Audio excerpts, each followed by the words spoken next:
ះនេះធ្វើជូនបងប្រុសបងស្រីនៅខាងក្រុងកំពតនៅក្នុងទីតាំងសមុទ្របឹងកាឡូផ្ទះនេះទំហំ6ម៉ែត្រគុណនឹង8ម៉ែត្រមាន2បន្ទប់គេង2បន្ទប់ទឹកប្រើកញ្ចក់ស្លាយតម្លៃរបស់វា 18500 បាទជំរាបសួរពុកម៉ែបងប្អូនថ្ងៃនេះផ្ទះចល័តស្រុកស្រីសន្ធរសូមមកបង្ហាញនៅប្រភេទផ្ទះមួយប្រភេទដែលមានទំហំ6ម៉ែត្រគុណនឹង8ម៉ែត្រមាន2បន្ទប់គេង2បន្ទប់ទឹក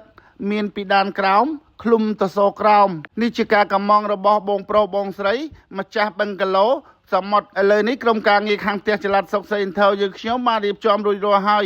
ប្រភេទផ្ទះដែលមានទំហំ6ម៉ែត្រគុណនឹង8ម៉ែត្រមាន2បន្ទប់គេង2បន្ទប់ទឹកមានពីដានក្រោមនេះតម្លៃរបស់វា 18500 បងប្អូន 18500 តែបងប្រុសបងស្រីជាម្ចាស់គាត់បានកម្មងចដាបន្ថែមអញ្ចឹងតម្លៃថ្លៃថ្នូរយើងអាចនឹងថែមថយតិចតួចទៅតាមអ្វីដែលគាត់កម្មងចំពោះប្រភេទផ្ទះដែលយើងធ្វើជូនអតិថិជនគឺតម្រូវតាមចិត្តរបស់អតិថិជនមើលឃើញចំណុចខ្វះខាតកន្លែងណាត្រូវបំពេញបន្ថែមឬមួយក៏ត្រូវដកចេញអានឹងយើងគិតគូរទៅតាមនឹងទៀតឥឡូវនេះខ្ញុំនាំបងប្អូនមកមើលផ្នែកខាងក្រោមរួចរាល់អស់ហើយខ្ញុំនាំបងប្អូនទៅមើលផ្នែកខាងលើនៃប្រភេទផ្ទះដែលមានទំហំ6ម៉ែត្រគុណនឹង8ម៉ែត្រមាន2បន្ទប់គេង2បន្ទប់ទឹកនេះចដាគឺយើងធ្វើបែបហ្នឹងបងប្អូនតែចដាហ្នឹងយើងធ្វើរឿងថែមថយលុយកាក់ទៅតាមហ្នឹងទៀតជាទូទៅយើងធ្វើជាលក្ខណៈចដាធម្មតាភេទចដានេះគឺយើងប្រើមេធំកម្មធំហើយយើងធ្វើជាលក្ខណៈប្រអប់ហ្នឹងយើងត្រូវថែមថយលុយកាក់ពីលើតម្លៃ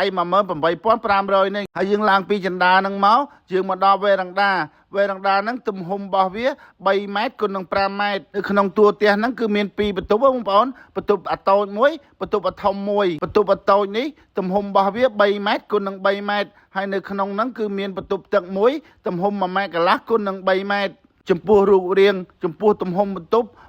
ទឹកអីអានឹងស៊ីសងលើបងប្អូនស្រឡាញ់បងប្អូនកំងបែបណាគឺខាងផ្ទះចល័តស្រុកសេនថើយើងធ្វើបែបនោះចង់កែកុនបន្ទប់កាយកុនទំហំអីអានឹងស៊ីសងលើបងប្អូនសំខាន់ឲ្យត្រូវចិត្តរបស់បងប្អូនដែលស្រឡាញ់ឥឡូវនេះយើងបានមើលបន្ទប់តូចហើយយើងនាំបងប្អូនទៅមើលបន្ទប់ធំបន្ទប់មេគ្រួសារគឺយើងធ្វើជាលក្ខណៈកញ្ចក់ស្លាយទំហំសាច់បន្ទប់3ម៉ែត្រគុណនឹង5ម៉ែត្រកន្លែងដាក់ក្រែបងប្អូនកន្លែងដាក់ក្រែនិងដាក់សម្ភារៈអីផ្សេងបានណាបងប្អូនហើយនៅជាប់ជាមួយនឹងទំហំបន្ទប់3ម៉ែត្រគុណនឹង5ម៉ែត្រហ្នឹងគឺមានបន្ទប់ទឹកមួយទំហំ1ម៉ែត្រកន្លះគុណនឹង3ម៉ែត្រហើយនៅក្នុងបន្ទប់ទឹកហ្នឹងគឺយើងមានឡាបូមានផ្កាឈូកមានចានបង្គន់មួយបងប្អូនអាចបន្ថែមបានសម្ភារៈដែលបងប្អូនត្រូវការ